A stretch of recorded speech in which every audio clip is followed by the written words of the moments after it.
Paper से 5 से 6 महीने पहले मैंने बहुत अच्छे से तैयारी की, जिससे मैं अच्छा स्कोर कर पाया और सिलेक्ट हो गया। आखिरी में सर बहुत से लोग ये जानना चाहते हैं सर इसमें सैलरी वगैरह कितनी मिलती है? देखो ड्यूटी तो पुलिस की भाई ऐसा है कि 24/7 है। आप जैसे ऐसे फेंकने, कोई शोल्डर पे लेके ऐसे फेंकता है, तो अगर तुमने पढ़ा कुछ है नहीं, मॉक टेस्ट लगा रहे तो क्या मतलब है भाई। इस बार फिजिकल के भी मार्क्स मिल रहे हैं, तो सर इससे जो छात्र हैं उन्हें कुछ फ़ायदा होगा या? जरूरी नहीं है कि तुम पुलिस में ही आओ, बहुत सारे ऑप्शन खुले हैं। जय हिंद साथियों, नमस्कार। आप सभी का एक बार फिर से आपके ही अपने चैनल केवल सरकारी नौकरी यूट्यूब चैनल पर बहुत बहुत स्वागत है। और आज हमारे साथ हैं विक्रम सर, जो मध्य प्रदेश पुलिस पर कार्यरत हैं। तो आज के वीडियो में हम जानेंगे कि उन्होंने सिलेक्शन कैसे लिया और उन्होंने अपनी तैयारी कैसे की, और बहुत सी जानकारी जानेंगे जो डाउट आपके मन में रहते हैं। तो सर आपका बहुत बहुत स्वागत है। धन्यवाद सर। सर थोड़ा आप अपने बारे में थोड़ा इन सभी को बता दीजिए। मेरा नाम विक्रम है, मैं मध्य प्रदेश पुलिस में आरक्षक के पद पर हूँ और अभी वर्तमान में आरक्षक के पद पर ही कार्यरत हूँ। सर सबसे पहले हम ये जानना चाहेंगे, सर आपने जो अपनी तैयारी कब चालू करी थी? मैं 2016 बैच का सिलेक्ट हूँ। जब मैं पेपर से 5 से 6 महीने पहले मैंने बहुत अच्छे से तैयारी की, जिससे मैं अच्छा स्कोर कर पाया और सिलेक्ट हो गया। अच्छा, मतलब सर आपने 5 से 6 महीने की तैयारी में सिलेक्शन ले लिया था? जी। अच्छा। मतलब सर आपने तैयारी कैसे करी? उस समय तो ऑनलाइन नहीं चलती थी।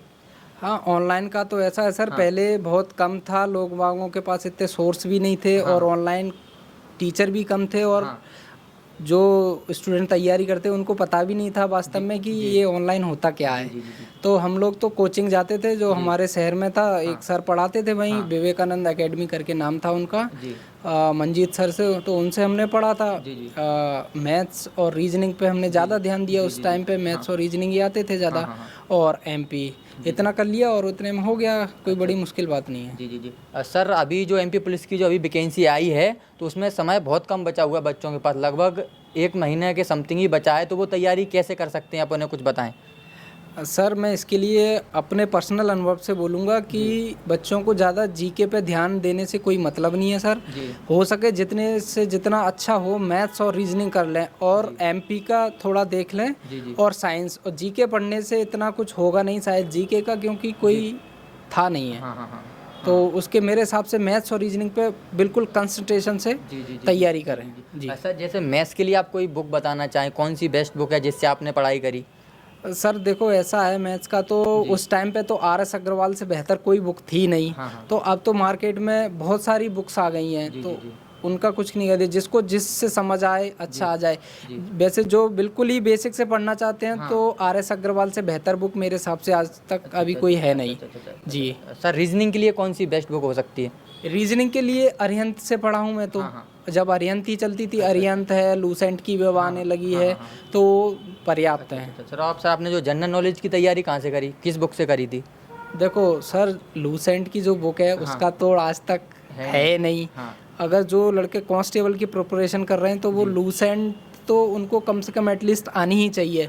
फिर लूसेंट के ऊपर जितना आप पढ़ सको। ऑनलाइन का ज़माना, आज तो हर चीज़ की नई नई ट्रिक आ रही हैं, तो कहीं से भी कर ही सकते हैं। सर साइंस के लिए अपन क्या कर सकते हैं? देखो साइंस का आजकल मैंने भी पढ़ा था, अभी देख रहा हूँ तो खान सर है ना, जो साइंस के लिए बहुत बेहतर हैं। उनका ऐसा है कि आपको 1 महीने में वो बिल्कुल साइंस आपकी पूरी करवा देंगे, बायो, फिजिक्स और केमिस्ट्री। उनका ऐसा है कि आप एक बार उनसे वीडियो लेक्चर देख लेंगे और पढ़ेंगे भी नहीं ना, फिर भी क्वेश्चन आपसे एग्जाम में बन जाएंगे। सर जो अपनी जो 9th-10th की NCERT है उसके बारे में आप क्या कहेंगे? 9th-10th की NCERT है, उससे भी क्वेश्चन आजकल बन रहे हैं। जैसे कि मैंने सुना है और देखा भी है, पिछला जो कांस्टेबल का पेपर हुआ था वो NCERT से उठ के सीधे क्वेश्चन आ रहे हैं उसमें। अगर हो सके तो NCERT भी देख लें, अगर आपके पास है तो समय। सर बहुत से जो अपने छात्र हैं नए तैयारी कर रहे हैं, उन छात्रों का मैथ कमज़ोर है, सर वो मैथ अपना कैसे अच्छा कर सकते हैं? तो मैथ्स के लिए तो वो टीचर से पढ़े, खुद प्रैक्टिस जितनी हो सके उतनी प्रैक्टिस करे। अच्छा। हाँ, तो उससे प्रैक्टिस से ही आएगा मैथ। तो क्योंकि सर बहुत से छात्र ट्रिक वगैरह से कुछ होता है, काम आती है एग्जाम टाइम पे कि नहीं आती है? देखो ऐसा है, ट्रिक तो वो स्टूडेंट लगा सकता है जिसने पहले बेसिक, जिसको पूरा आता हो, मैथ्स का पता हो कि ये सब कर सकते हैं। ट्रिक तो जब लगती है जब आपको बिल्कुल दिमाग प्रॉपर काम करने लगे, आपको पता हो कि हाँ ये ऐसे ऐसे ऐसे हो जाएगा। अब अगर डायरेक्ट ही ट्रिक से करोगे तो मैथ्स में कम से कम 10,000 ट्रिक हैं, तो आप कितनी ट्रिक याद रख लोगे? ट्रिक से पहले आपको बेसिक पता होना चाहिए और उसकी प्रैक्टिस बहुत अच्छे से होनी चाहिए। मतलब सर जिस छात्र का मैथ कमज़ोर है वो कितने समय में अपना अगर प्रैक्टिस डेली करे तो कितने समय में मैथ सही कर सकता है? देखो सर, मैं बताना चाहूँगा जैसे कि कोई स्टूडेंट है बिल्कुल नया नया तैयारी में आया है, अगर वो बिल्कुल डेडिकेटेड है ना तो 4 से 5 महीने में वो बहुत अच्छी कांस्टेबल की तैयारी कर सकता है। जी सर रीजनिंग को कैसे अपन बेहतर कर सकते हैं जो नया छात्र है वो? रीजनिंग के लिए तो आपको पहले एक बार बुक से पढ़ लो नॉर्मली, फिर आप जितने ज़्यादा उसके प्रैक्टिस सेट लगा सको रीजनिंग के, तो उसमें आपको नए नए क्वेश्चन मिलेंगे देखने को, तो उससे बेहतर हो जाएगी आपकी रीजनिंग। जी और सर जीके और साइंस में? जीके और साइंस जैसे कि मैं अभी बताया कि खान सर से जितना वीडियो लेक्चर है आप पढ़ सकते हैं उनके, एक बार देखने के बाद आपको एग्जाम हॉल में ये नहीं रहेगा कि बहुत हमने देखा नहीं है, देखा है, आपको 4 में से आप पिक कर लोगे कि ये करेक्ट आंसर होगा। जी सर थोड़ा अपनी ये जो आपकी जो ड्यूटी के सर बारे में कुछ बताएं, ड्यूटी के बारे में क्या शेड्यूल रहता है? देखो ड्यूटी तो पुलिस की भाई ऐसा है कि 24/7 है, आप कभी फ्री नहीं है, 24 घंटे ड्यूटी पे ही है। तो इसका ऐसा रहता है और यही बढ़िया। सर अभी जो लोग एमपी पुलिस का जो फॉर्म भरेंगे सर उन्हें आप बताना चाहेंगे कि कौन सी पोस्ट प्रेफरेंस करें जिससे उन्हें आगे थोड़ा पढ़ने का समय मिल जाए? देखो भाई, अगर जो स्टूडेंट आगे और पढ़ना चाहते हैं तो उनसे मैं कहना चाहूँगा एसएएफ से बेहतर कोई नहीं है, स्पेशल आर्म्स फोर्स है। ये बहुत अच्छी ही चीज़ है, इसमें नौकरी भी है अच्छी है मतलब, और आप पढ़ाई भी कर सकते हैं इसके साथ। जी सर जिसे थोड़ा थाने में रहने का शौक हो उसके लिए कौन सी पोस्ट रहती है इसमें? थाने में जो बंदे चाहते हैं कि थाने में रहें तो उनके साथ डीईएफ होता है, डिस्ट्रिक्ट फोर्स। तो उसमें जा सकते हैं। जी और सर जैसा कि इस बार जो चेंजेस देखने को मिल रहे हैं कि एमपी पुलिस में पहले सर रिटर्न होता था, इस बार फिजिकल के भी मार्क्स मिल रहे हैं, तो सर इससे जो छात्र हैं उन्हें कुछ फ़ायदा होगा या हानि होगी? क्या आपके नज़रिए से क्या हो सकता है? सर मेरे हिसाब से तो ना हानि होगी ना लाभ होगा। बस यही है सर कि जो ग्रामीण परिवेश के बच्चे आते थे ना तो उनको फिजिकल में कहीं थोड़ा बहुत वो रहता था और वो रिटर्न में थोड़ा कम रहते थे। तो इससे ये होगा कि एवरेज हो जाएगा लेवल। जैसे शहर का बच्चा है तो वो बहुत अच्छा स्कोर कर जाते थे और गांव वाले बेचारे नहीं कर पाते थे, तो वो जो 7% 7 गुना जो छात्र लेते हैं तो उनसे ही पहले ही बाहर हो जाता था वो बच्चा। तो फिर आगे गांव का बच्चा सिलेक्ट नहीं हो पा रहा था। गांव का मेरा मतलब है कि जो लड़का मतलब इतनी सुख सुविधाएं नहीं मिली हैं उसको, एजुकेशन का इतना फ़ायदा नहीं मिला है, तो इससे अब ये होगा जैसे कि एक दूसरा छात्र है, शहरी छात्र है एक गांव का, अगर वो 70 लाया, मैं भी जैसे 68 या 70 नंबर लाया, तो जैसे कि अभी 7,000 वैकेंसी है और उसके हिसाब से उनको 50,000 लेने हैं, 49,000 कुछ, तो वो बंदा 49,000 में आ जाएगा। तो अब उसको ये रहेगा अगर मेरे इससे 3 या 5 नंबर कम है तो मैं फिजिकल में बेहतर करके इससे आगे या इसके बराबर निकल सकता हूँ। मतलब सर इससे जो अपने ग्रामीण क्षेत्र के हैं उन्हें उन बच्चों को फ़ायदा होगा? जी जी बिल्कुल। और सर आपने फिजिकल की तैयारी कैसे करी? सर फिजिकल का तो ऐसा है जैसे अभी इस बार का और पहले में बहुत अंतर है। पहले तो सब लोग रिटर्न पे बिल्कुल फोकस करते थे, रिटर्न के बाद 1-2 महीने मिलता था उतने में लोग बाग कर लेते थे। अब ऐसा है कि आप फिजिकल में जितना बेहतर करोगे उतना आपके लिए अच्छा है। तो मेरा पर्सनल एक्सपीरियंस में बताना चाहूँगा सर कि जैसे कि अभी रिटर्न एग्ज़ाम आने वाला है 12 अगस्त से, कब से है, तो उसके लिए सबसे पहले आपको क्या करना है, पढ़ाई तो करनी ही है। सुबह ज़्यादा से ज़्यादा आधे घंटे या 25 मिनट का समय निकाल के आप हल्की सी, बिल्कुल हल्की, ये नहीं कह रहे कि बहुत तेज़ रनिंग करें, तेज़ रनिंग करोगे तो आप पढ़ नहीं पाओगे, नींद आएगी, बहुत थकावट होगी। तो बिल्कुल हल्की हल्की वॉक टाइप या हल्की हल्की रनिंग, मतलब जब तक आपका एग्ज़ाम है और जब तक रिजल्ट नहीं आ जाता तो ग्राउंड से जुड़े रहें बस। और जैसे ही रिजल्ट आता है आप उन 49,000 में शामिल होते हो, फिर अपना 100% दे दो। मतलब सर रनिंग के लिए क्या कर सकते हैं सर? इस बार बोला है जो जितनी तेज़ रनिंग दौड़ेगा तो सर उसको ज़्यादा मार्क्स मिलेंगे, तो अपन रनिंग के लिए सर क्या क्या कर सकते हैं? तो रनिंग के लिए तो ऐसा है कि पहले अपन को एक तो डाइट सही चाहिए, और रनिंग के लिए आप पहले लॉन्ग रनिंग करनी पड़ेगी आपको। लॉन्ग रनिंग से जैसे ही आपका स्टेमिना डेवलप हो जाएगा तो आप 800 मीटर तो ऐसी है बिल्कुल ताकत की रेस है भाई। जो जितना ताकत लगा देगा वो हो जाएगा। जैसे अभी से पेपर तक या पेपर के बाद करेंगे ना अपन, तो 3 किलोमीटर 2-3 किलोमीटर तो रनिंग करते रहो। फिर क्या इसमें जो 800 मीटर की शॉर्ट रनिंग है ना, इसके लिए स्प्रिंट लगाना बहुत जरूरी है। 200 मीटर 400 मीटर ऐसे हो जाएगा, तो उससे स्पीड आपकी बन जाएगी। मतलब सर शुरू में अभी टाइमिंग लगाने की ज़रूरत नहीं है? नहीं, अभी से टाइमिंग लगाओगे तो आप पढ़ नहीं पाओगे। टाइमिंग लगा दोगे तो आप इतना थक जाओगे कि आपको नींद आ ही जाएगी दिन में। सर इसके बाद सर जो गोला फेंक है सर, उसमें बहुत से कैंडिडेट बाहर होते हैं सर। इस बार भी बोला है कि आप ज़्यादा गोला फेंकोगे तो ज़्यादा नंबर मिलेंगे। सर गोला फेंकने की कोई ट्रिक वगैरह ऐसी कुछ है क्या? देखो, ट्रिकें तो हर चीज़ की होती हैं और अपन इतने समय में ट्रिक तो पकड़ नहीं पाएंगे। ट्रिक जो पकड़ पाते हैं वो प्रोफेशनल होते हैं। तो मैं अपने पर्सनल एक्सपीरियंस से बताना चाहूँगा, जो गोला है ना, उसके लिए पहले तो आप डिप्स लगाओ। डिप्स आप जितने ज़्यादा लगाओगे, जितने शोल्डर मजबूत होंगे उतना होगा। और ट्रिक भी थोड़ा सा काम करती है इसमें। जैसे ऐसे फेंकने, कोई शोल्डर पे लेके ऐसे फेंकता है, तो उसके लिए आप फेंकोगे, प्रैक्टिस जितना करोगे तो हो जाएगा। 19 फीट गोला कोई बड़ी बात नहीं रहती फेंकने में। मतलब कितना टाइम लगेगा ऐसे गोला पूरा फेंकने में अपन को? देखो, पूरा तो भाई अपन जीवन भर भी नहीं फेंक सकते। 27-28 है और कोई एक फर्स्ट अटेम्प्ट में ही फेंक देता है। तो ऐसा है कि जिसका भी थोड़ा कम आ रहा है वो बाहर जा रहा है, मतलब पूरा 19 भी नहीं फेंक पा रहा है, वो क्या करे? तो उसके कितना लिए समय लग जाएगा उसको?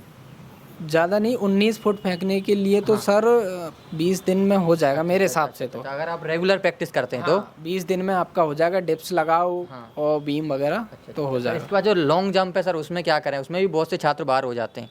देखो, लॉन्ग जंप का तो ऐसा है, जैसे आपकी शॉर्ट रनिंग बहुत अच्छी कर लो, आप जितना ज़्यादा तेज़ रन करके आओगे और पैर मार के उलोगे, तो जितना तेज होगे तो आपकी 12 या 13 फुट 14 फुट हो जाती है। मतलब इसमें सर मतलब आपको अपन को तेज भाग के आना है। हो सके जितना तेज, और अपना जो मास्टर पैर रहता है ना, उसको मारना है और हो जाएगा। अच्छा हो जाएगा। इसके बाद सर आप रिवीजन के बारे में क्या कहना चाहेंगे? सर बहुत से स्टूडेंट हैं सर जो आगे का पढ़ते जाते हैं, पीछे का रिवीजन नहीं करते तो भूल जाते हैं, तो इसके बारे में सर आप क्या बताएंगे? देखो भाई, तैयारी तो सब लोग कर लेते हैं। उसमें सबसे महत्वपूर्ण बात है कि रिवीजन। रिवीजन कितनों ने किया है और कैसे किया है, रिवीजन का ही मामला है पूरा कॉम्पिटिटिव एग्जाम में। रिवीजन नहीं करेंगे अपन तो वहाँ अपन को ये तो लगेगा कि हाँ ये पढ़ा है, इसका बी है कि सी है, इसमें आप बड़ा कंफ्यूज हो गए। तो उसके लिए आपको रिवीजन प्रॉपर करना पड़ेगा। जी। और सर आपकी मॉक टेस्ट के बारे में क्या राय है? जब सर आपने तैयारी करी तब मॉक टेस्ट होते थे क्या नहीं होते थे? हाँ, अब प्रैक्टिस सेट चलते थे जब महावीर बावीर पुड़ेकर ये इन्हीं से मतलब अब ये मॉक टेस्ट का ज़्यादा ऑनलाइन आ गया है, टेक्स्ट बुक हो गया है, बहुत सारे ऐप्स आ गए हैं सर। इसके बारे में मतलब सर मॉक टेस्ट से कुछ फ़ायदा मिलता है या नहीं? देखो, फ़ायदा तो उस छात्र को मिलेगा जो जिसने पढ़ाई की है। अगर तुमने पढ़ा कुछ है नहीं, मॉक टेस्ट लगा रहे तो क्या मतलब है भाई? जिसने तुमने पढ़ लिया, फिर उसमें तुम्हें चेक करना है कि हमारी कमी कहाँ रह रही है। मॉक टेस्ट हमें ये बता देते हैं कि अपन ने ये चीज़ पढ़ ली है, इसमें ये टॉपिक छूटा है, ये छूटा है, इसमें ये क्वेश्चन है, तो अपन कहाँ फंस रहे हैं। तो उससे आप देख सकते हो, जहाँ जो गलत हुआ वो उठा के वो चैप्टर पढ़ लो, तो आपके डाउट क्लियर हो जाएंगे। सर मॉक टेस्ट में सर अपनी टाइमिंग से भी कुछ फ़ायदा मिलता है? टाइमिंग में बताते हैं कि सर टाइमिंग इसमें सही आती है। हाँ, ये सबसे मेजर पार्ट ये है कि इम्पोर्टेंट कि इससे आपका टाइम का पता लग जाता है। जैसे अपन 100 क्वेश्चन सॉल्व कर रहे हैं, तो अपन को पता है कि 2 घंटे समय है, 2 में नहीं हो पा रहे हैं, 2 घंटे 10 मिनट या 15 मिनट हो रहे हैं, तो अपन को उस टेस्ट से पता लग जाता है। मैं तो कहता हूँ यहाँ 1.5 घंटे या 1.25-2 घंटे में ही अपना करके जाओ, तो वहाँ आप इंतजाम से कर सकते हो। अपनी तरफ से आप कुछ एडिशनल जानकारी देना चाहें छात्रों को? सर अभी जो MP पुलिस की वैकेंसी जो भर्ती आई हैं सर, कुछ बताना चाहें बच्चों को? भर्ती का तो ऐसा है सर कि बढ़िया से तैयारी करो, स्ट्रेस लेना नहीं है। ये तो है नहीं कि ये भर्ती में नहीं सिलेक्ट हुए तो कि जीवन बर्बाद हो गया। जरूरी नहीं है कि तुम पुलिस में ही आओ, बहुत सारे ऑप्शन खुले हैं और आप में टैलेंट है और आप वास्तव में मेहनती हैं तो आप कुछ भी कर सकते हैं और आगे बहुत जा सकते हैं। तो पुलिस ही एक ऐसा लास्ट ऑप्शन नहीं है कि नहीं हुआ तो आप मायूस हो जाओ, कोई कदम उठा लो, ऐसा कुछ नहीं है। आप पढ़ो और ऊपर वाले के हाथ में छोड़ दो, बस आप अपना 100% दो। सर बहुत से विद्यार्थी ये जानना चाहते हैं सर अपन को इसमें क्या क्या सुविधाएं मिलती हैं? अगर अपन पुलिस में सेलेक्ट हो जाते हैं तो क्या क्या मिलता है?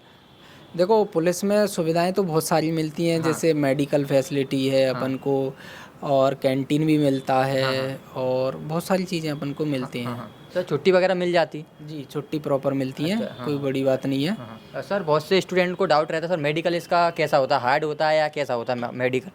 नहीं, आप मेडिकली फिट हो तो हो, उसमें कोई दिक्कत नहीं है, मतलब ज़्यादा हार्ड नहीं है, मतलब फिट तो फिट हो। अच्छा सर, इसमें रीमेडिकल मिलता है क्या नहीं मिलता? जी बिल्कुल मिलता है रीमेडिकल। रीमेडिकल सर कितना समय मिलता है? एक महीने का, 1-2 महीने का। 1 महीने का मिलता है सर। अगर कोई मेजर प्रॉब्लम है तो ले लेते हैं या बाहर कर देते हैं? नहीं, अगर आप बिल्कुल ही अंधे हो या आपका कोई पैर फ्रैक्चर है, ये तो नहीं हो पाता। जो बिल्कुल मेडिकली फिट हैं वही आएंगे। अच्छा अच्छा जी। सर आखिरी में सर बहुत से लोग ये जानना चाहते हैं सर इसमें सैलरी वगैरह कितनी मिलती है? देखो, अभी सबको पता है कांस्टेबल का ग्रेड पे तो 1900 रुपये है। और अभी बता रहे हैं कि 4 साल तक 70%, 80%, 90%, 100% ऐसा करके चल रहा है। और जब हम लोग का हुआ था, जब ऐसा नहीं था। तो दोस्तों आज हमने विक्रम सर से बात करी और जहाँ तक लगता है कि आपके जो जितने डाउट थे सब क्लियर हो गए होंगे। अगर अब भी आपका कोई डाउट छूट रहा है तो आप वीडियो के नीचे कमेंट कर देना, तो हम उसका जवाब देने की पूरी कोशिश करेंगे। तो सर आपका बहुत बहुत धन्यवाद जो आपने अपना हमें कीमती समय दिया और बच्चों को बहुत सी चीज़ें बताई जो उनके आगे काम आएंगी। सर बहुत बहुत धन्यवाद आपका। Thank you sir. और मैं सभी साथियों से कहना चाहूँगा, जय हिंद। मेरी तरफ से सभी को बहुत बहुत शुभकामनाएं। अच्छे से पढ़ें और स्ट्रेस नहीं लें, कोई दिक्कत नहीं है, होगा, अच्छे होगा। इसके आगे और वैकेंसी आ रही हैं और आती रहेंगी। ये नहीं कि यही लास्ट है। बढ़िया रहें, हंसते रहें, मुस्कुराते रहें और स्वस्थ रहें। धन्यवाद सर। धन्यवाद, थैंक यू। आप सभी का बहुत बहुत धन्यवाद। अगर आप लोग एमपी पुलिस की तैयारी कर रहे हैं तो आप इस चैनल को जरूर सब्सक्राइब कर लें, कि आगे चल के हम इस पर क्लासेस शुरू करने वाले हैं जल्द से जल्द। तो आप लोग चैनल को सब्सक्राइब जरूर करें और ये वीडियो को ज़्यादा से ज़्यादा शेयर करें ताकि सभी को जानकारी मिल सके। तो चलिए मिलते हैं अगले वीडियो में। जय हिंद, वंदे मातरम।